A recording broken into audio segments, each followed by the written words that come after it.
Yeah. Hey, my name is Ernie Bergman. I'm a Mill Valley native and a Tamalpais High School graduate. I got out of high school in 1966, and I served for 4 years. I enlisted in the Navy. I was not drafted, Okay. but I enlisted in the Navy, and I spent really 3 years and 9 months in active duty. Okay. Perfect. And so you answered one of my questions already. And another question I had was, how did you stay in touch with your family while you were over there? Okay, the way we were able to communicate back in the late 60s was not anywhere near the way it is now. Yeah. Really, the primary source of communication was handwritten letters. And I was a terrible letter writer, so I didn't have a lot of communication with my family. Okay. But we could write either letters, or there was certain services, it's called the Mars line, which was run by a bunch of ham operators. And what you would do is you'd sign up 6 months in advance to get an appointment to make a call to home, and then you would make the call and you go through these ham operators. You had to use all the radio language, hello mom, over, stuff like that to do. Okay. But that really, it was so crowded. There were so many people over there. Really, the only way to really communicate is not by picking up a phone. We didn't have cell phones. Okay. It was really by regular letter writing. Okay.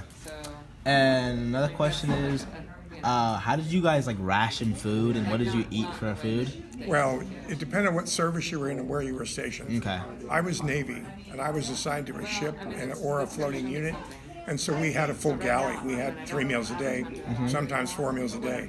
If you were in the Army and you were out in the field, your primary source of food was sea rations, which are little things in cans, small portions. Yeah. And you'd be issued that and all that. Marines, same thing. Air Force typically were on bases, so they had full galleys, full kitchens and all that. Okay. So, for the Army and Marines, I think they had it toughest because they were basically eating out in the field. For Navy Air Force, it was probably pretty easy because we were actually in, like a restaurant, kind of, sort of. And the food was not great, but it was better in the Air Force and better in the Navy. Okay. And here we go. Was it how you thought it would be when you got there? You cannot prepare for war. Okay.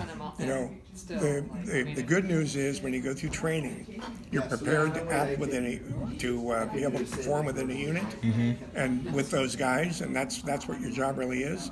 You're also trained to do a certain type of job for you to be able to accomplish and contribute. But I don't think anyone can go into any kind of war zone prepared to see what they're going to see. Okay.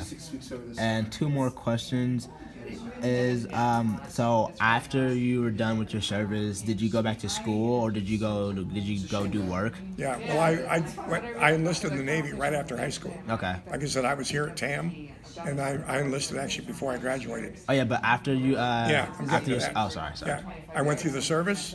I wanted to go to college, so when I got out of the service in 1970, I enlisted. I enrolled at College of Marin. I went to College of Marin for 2 years. Then I transferred to San Francisco State, and I got a bachelor's degree at San Francisco State, and then I went back for my MBA for my master's degree at San Francisco State. Okay.